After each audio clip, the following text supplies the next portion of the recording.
Don from Sleuth here. I'm going to show you how you can add your software development events to your Datadog graphs to more easily and quickly find and correlate incidences with your code deployments. Don't touch that dial.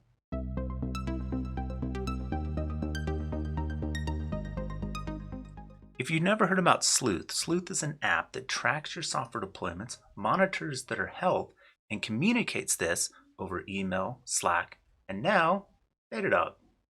You connect Sleuth to Datadog. Sleuth will now send events to Datadog for code deployments. These events contain information about the deployment, but also tags. By using these tags in your events overlay filter for a graph, you can pinpoint Sleuth deployment events. These events now help you correlate a problem with a deployment, resulting in easier incident investigations and quicker resolution times.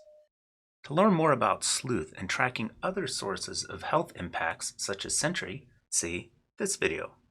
Or if you'd like to learn more about how to separate your different deployments from another using tagging in Sleuth, see this video. And feel free to subscribe for more videos to learn more about CI/CD and Sleuth.